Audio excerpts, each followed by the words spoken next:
இந்த வெயில் காலத்துல நெறைய பேர் பாட்டிலா தண்ணிய ஃப்ரிட்ஜில வச்சு சில்லு சில்லுன்னு குடிக்கிறாங்க. ஆனா, அந்த பழக்கம் எங்களுக்கு வரவே இல்ல. ஏன்னு தெரியல. ஃப்ரிட்ஜில ஐஸ் வாட்டர் வச்சு நாங்க இதுவரை யாருமே குடிச்சதே கிடையாது. குடிச்சாலும் உடனே சளி பிடிச்சிருது. அது ஏன்னு தெரியல. சில்லுன்னு ஜூஸ் கூட ரொம்ப குடிக்க மாட்டோம். எப்பயாவது இந்த கடையில போனா அந்த பசங்க சில்லுன்னு குடிக்கிறது.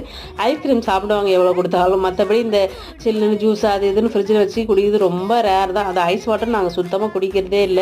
என்னதான் வீட ஃபுல்லா அப்பப்போ கிளீன் பண்ணாலுமே, அப்பப்போ இந்த 1 மாசத்துக்கு ஒரு வாட்டி ஃபுல்லா டீப் கிளீன் பண்ணா தான் வீடு கொஞ்சம் நல்லா இருக்குது. இந்த டேபிளு, சோஃபா கீழலாம் நம்ம இழுத்துட்டு நம்மளால லேடீஸ் எல்லாம் பண்ணுறது கொஞ்சம் கஷ்டமா இருக்கும். அப்போ வீட்டுக்காரங்க இருக்கும்போது இந்த வேலையெல்லாம் நைஸா பேசி வாங்கிடணும். அப்படியே லைட்டாக துடைக்க ஆரம்பிச்சோம். அப்படியே ஃபுல்லாவே துடைக்க ஆரம்பிச்சாச்சு. பசங்க ஒரே விளையாட்டு. சரி அப்படியே கொண்டு போய் அவளுக்கும் சாப்பாடு ஊட்டிட்டேன். விளையாடும் போதே ஊட்டிட்டா ஈஸியாக சாப்பிட்ருவாங்க. ஏன்னா சாப்பிட்றதுலேருந்து குளிக்கிறதுலேருந்து ஸ்கூல் லீவாக இருந்தால் எல்லாமே லேட்டாக தான் நடக்குது. டிவியில் ஒரு நல்ல ஒரு பாட்டை போட்டுட்டு அப்படியே வேலை பார்த்தா அப்படியே வேலை பார்த்துட்டே இருக்கலாம் எவ்வளோ நேரம் வேணாலும்.